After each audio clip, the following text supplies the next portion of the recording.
یہاں پر مجھے وہ بات یاد آتی ہے، کسی نے مجھ سے کہا تھا کچھ سال پہلے، میں نے ایک واقعہ بیان کیا تھا، اعلیٰ حضرت امام احمد رضا خان فاضل بریلوی رضی اللہ تعالیٰ عنہ کے اہل بیت کا ادب کرنے کا ایک واقعہ مشہور ہے، جس کو ایک صاحب نے اعتراض کر کے کہا تھا کہ ایسا کیسا انہوں نے سونگ لیا۔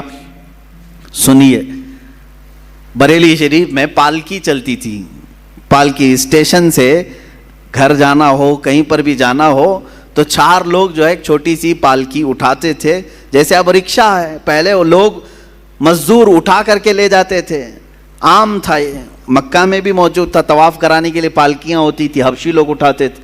بریلی میں امام اہل سنت فاضل بریلوی نے یہ کرائے کے پالکی والوں کو بلایا، اس میں 3 لوگ تھے یا 4 لوگ تھے یا جتنے بھی تھے، پالکی اٹھانے والوں نے کرایہ طے کیا، اٹھا لیا۔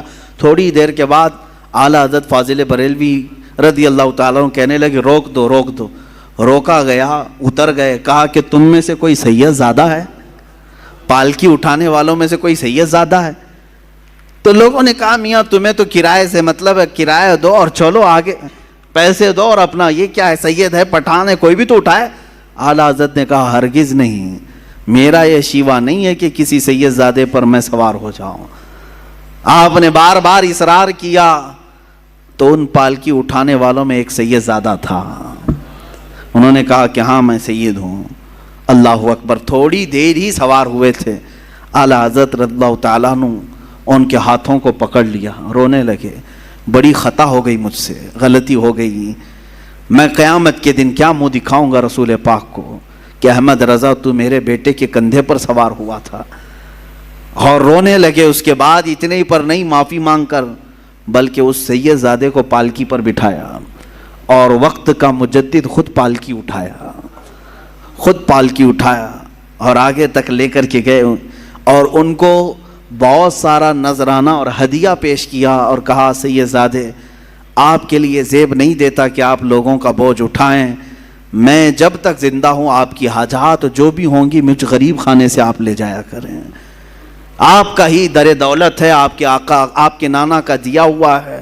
اس سید زادے کو اس کام سے ہمیشہ کے لیے دور کر دیا۔ یہ امام اہل سنت فاضل بریلوی رضی اللہ تعالیٰ عنہ کا مشہور واقعہ ہے، بیان بھی کیا جاتا ہے۔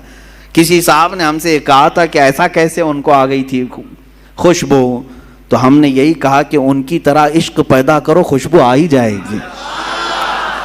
پیدا کرو جو گلاب کو سونگھے تو بھی کہے لب پھول، دہن پھول، زکن پھول، بدن پھول، واللہ جو مل جائے میرے گل کا پسینہ، مانگے نہ کبھی عطر نہ پھر چاہے دلہن پھول۔ کیا بات رضا اس چمنستان کرم کی، زہرا ہے کلی جس میں حسین و حسن پھول۔ یہ بریلی کا امام ہی تو کہتا ہے جس کی زندگی عشق میں ڈوبی ہوئی ہے، جس جگہ پر بھی دیکھیں یہ اعلیٰ حضرت کے نغمے کیا یہ عشق نہیں پیدا کرتے؟ آج 100 سال کے بعد بھی سننے والے جھوم جاتے ہیں۔ اس بریلی کے تاجدار کے سینے میں عشق کتنا رہا ہوگا، جو ہمیشہ اس زمانے میں لوگ میرے آقا کی ناپ رہے تھے، کتنا ہے، کیا کیا ہے، کیسے کیسے ہیں حضور کے بارے میں۔ اس وقت اس امام نے پکار کر کہا تھا سرور کہوں کہ مالک و مولا کہوں تجھے، باغ خلیل کا گل زیبا کہوں تجھے، حیران ہوں میرے شاہ میں کیا کیا کہوں تجھے۔ یہ کس نے کہا تھا؟ امام زمن، امام اعلیٰ، امام اہل سنت نے کہا تھا ان کی طرح محبت اور عشق پیدا کرو، اس نبی کی آل کی خوشبو بھی تمہیں خود آئے گی، آئے گی۔